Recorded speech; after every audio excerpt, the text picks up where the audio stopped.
And as I got a little bit older and I was in middle school, there was this girl, Monica, who prematurely was blossoming in full womanhood. And the boys would say, "Wow, Monica's hot." I thought Monica was nice. Why are they getting so hot and bothered? And so I started feeling differently.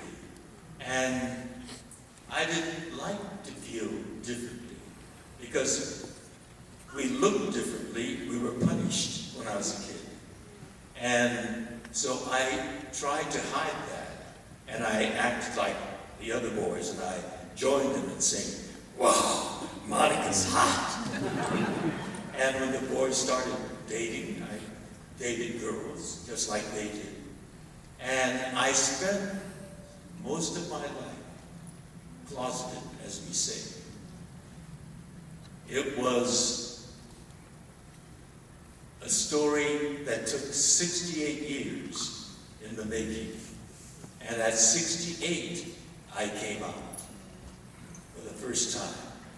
It was really torturous to me because I was an activist. You know, I was active in the civil rights movement. I marched with Dr. King. I did a civil rights musical called Fly Blackbird during the Vietnam War. I was in the peace movement and organizing rallies and so forth. So I was an activist on every issue of the times, but the issue most personal to me,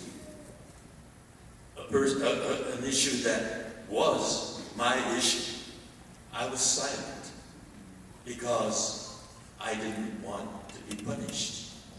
And that was what was happening. When I was growing up, it was illegal.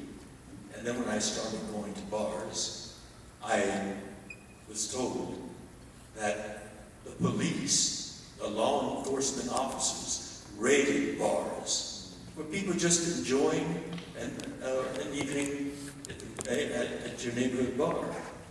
And I knew that that was wrong. We weren't doing anything wrong, and yet we were being punished and made illegal. But I stayed closeted. And as an activist, it was the most torturous thing to see others who were sacrificing everything. And I didn't want to sacrifice my career. I loved my acting career. I worked hard to develop it. But again, when I was a teenager, my heartthrob was a blonde, good-looking, athletic actor named Tad Hunter. Oh, yeah. Some of you, I hear you murmur, you recognize the name. Wasn't he good-looking? He was the lead in almost every Warner Brothers movie. Damn Yankees, Battle Cry. He was a popular, big box office movie star. But then one of the scandal sheets exposed him as gay. And suddenly he disappeared. Warner Brothers dropped his contract, and he was gone. That was an object lesson for me. If I wanted to be an actor, I could not let the world know how I felt inside. So I remained in that closet until I was 68 years old, when I said, I've got to free myself from this. I was imprisoned in barbed wire prison camps as a child, and I put myself into an invisible prison camp, barbed wire prison camp, keeping myself in prison until I was 68. So you had enough. I'm out now.